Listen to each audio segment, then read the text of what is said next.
Since the global recession of 2008-2009, many of the world's major economies have been growing at different paces. Each one of them's got their own individual story.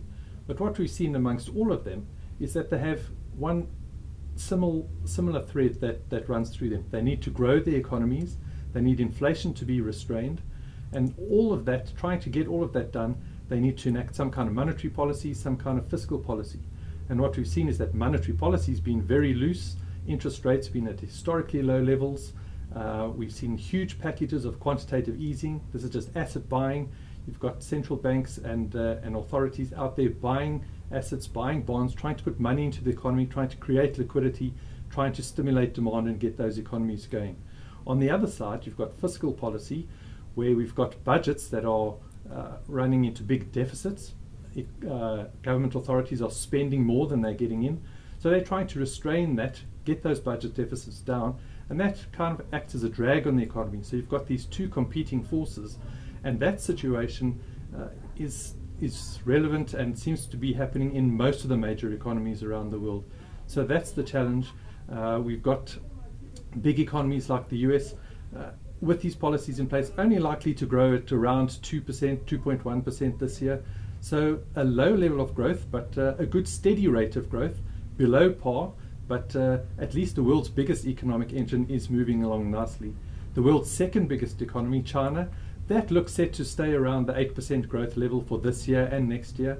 They're fine-tuning their fixed asset investments that the national authorities have been using to get growth going in that economy. They're trying to pull back on fixed asset investment, get household consumption up, get those people consuming, and try and get growth up that way. But it looks like 8% for now.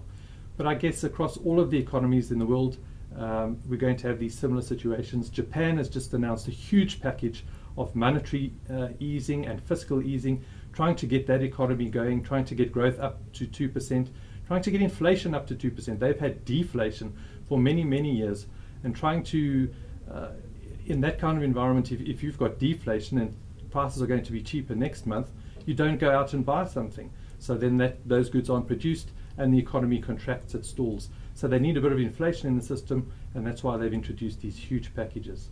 So that's the Japanese situation, a little different from India perhaps. That economy is a bit soft. They're going to cut rates a bit more, trying to stimulate demand there.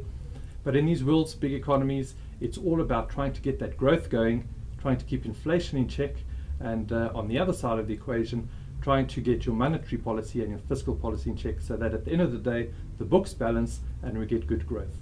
The world is expected to grow at around 3.2% this year. That's marginally better than the 3.1% growth of last year. Expectations for 2014 are a little higher. We're always optimistic about the future and that all these policy actions that are taking place will have the effect and improve growth. The US just above 2% growth this year from a similar number last year. China growing at around 8%, similar number last year, similar number next year. The Indias of this world also picking up, maybe up to 7% in 2014, but still a little bit soft at the moment. And then Japan, trying those policy actions that we're talking about that are being put to bear and put to work in the economy, maybe only really having their big impact later in 2013, and so maybe just above 1% growth in that big economy this year, picking up to above 2% next year.